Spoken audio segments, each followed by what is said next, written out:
Makaigsunan, unsa man nga mga pahinumdom ang gipahimugatan niining liturhiya sa pulong sa atoang liturhikanong panagtigom karon. Ang unang pagbasa, nagpahinumdom ka nato. God's will, God's commandments are not new to us. Gani kanunay nato ning gilitok, gani sayod ta niini kay ato ning kanunay gitunan.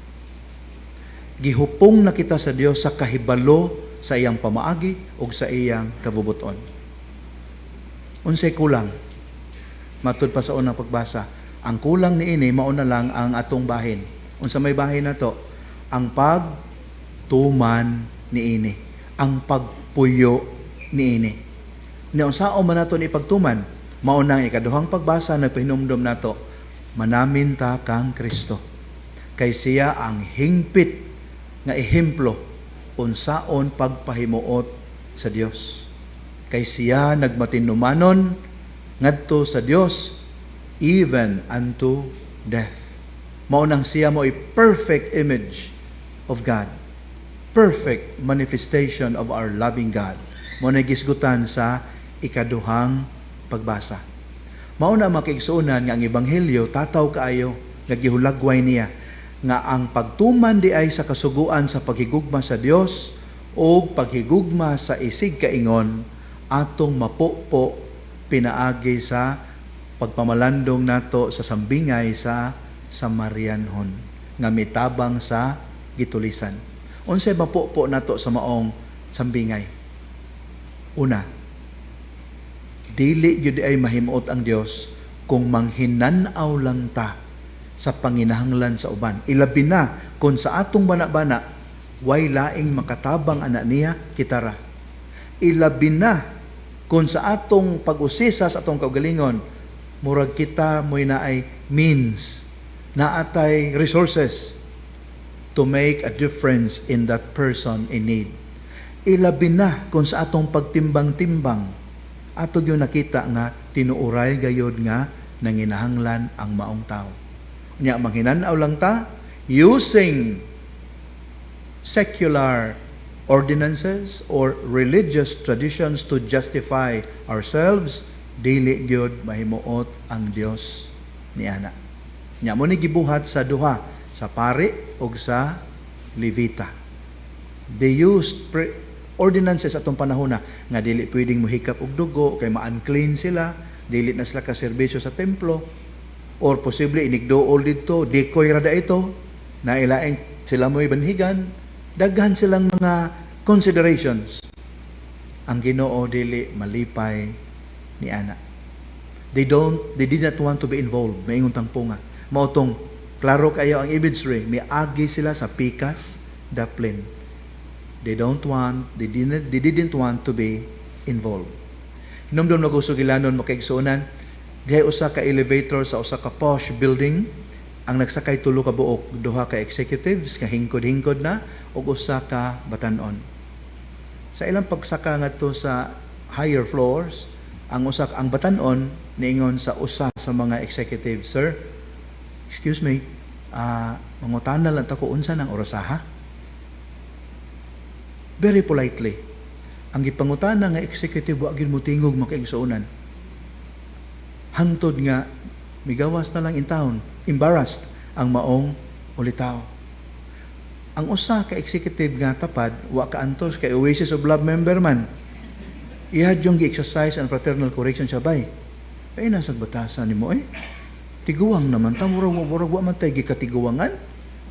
Kasimple atong ipangutana sa batan-on, nangutana ra gyud unsay oras. Nganong imo man gisnab? Grabe sa nimo Ug miingon ang maong executive siya nga bay paminaw ragod, wa gyud ko mutubag niya ngano kung mutubag ko ato niya sa unsang orasahan na posible ba kayo nga magkasuod me magkaamigo niya me kay no gentlemanly kayo may gitsura sa atong bataa unyag magkasuod me basin he would invite himself to my home niya maikog sad ko niya akong imbitaron sa mua unya kung maimbitar nako siya sa mua makit ano niya ako ang dalaga nga anak wa para ba kayo nya tisoy man sadto unyag bagkahigugmaay sila Problema kaayo. Saan sa may nakaproblema, ana? Ay, di ko gusto makaumagad, nga di makapalit og relo. Simple kayong butangan na, pero layo na kay naabtan ang iyahang huna-huna. Many times, inana nga to ang pamaagi when dealing with a person in need. I don't want to be involved. Kaya basig, ma-complicated ning mga butangan. Kadaghan na itong nabasahan nga balita, naigi-rape dito, naigi-banhigan dire, naigi-kulata dito. Dagang nakita, why nitabang? Why? They didn't want to be involved. Kay mahasol ta, wa tay labot ana. Unya, klaro kay sige sa Ebanghelyo, giwarningan ta. The Lord will not be pleased with that. Bisan pa, kung ang atong baba naglitok kanunay sa iyang kabubuton.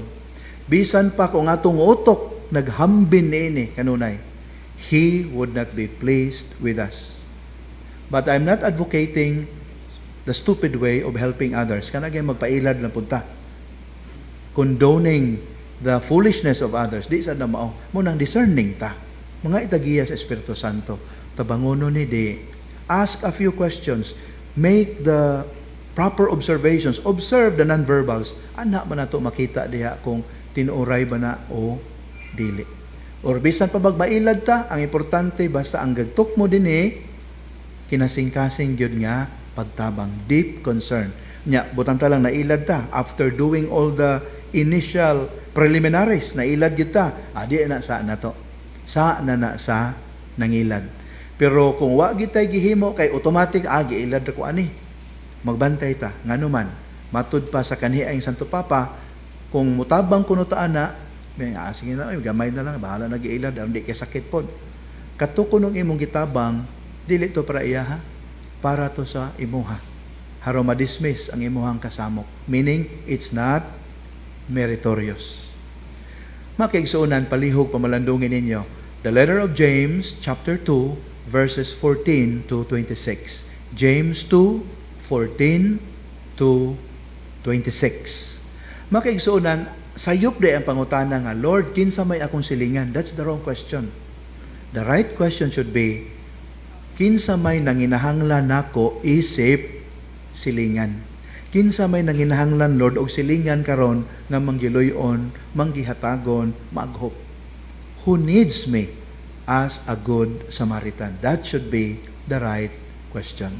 Nya sukad karon di na kita musuon sa batasan ni Cain. Unsay pangutana ni Cain sa dihang nangutana ang Ginoo kaniya? Cain, where is your brother? Sa tubag niya. Dali lagi nakatubag. Am I my brother's keeper? Nindot yung translation sa Binisaya.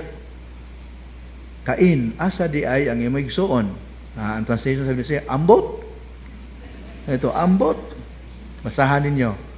Maayong balita Biblia. Ambot. Ambot. Asa siya ko ilabot. Dili ta na, no.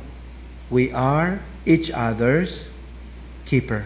And by doing that, we fulfill the two greatest commandments of all.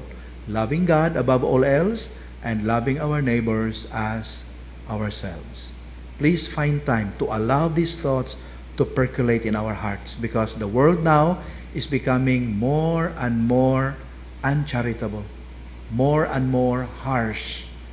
What the world now truly needs now is compassion, mercy, love. Amen.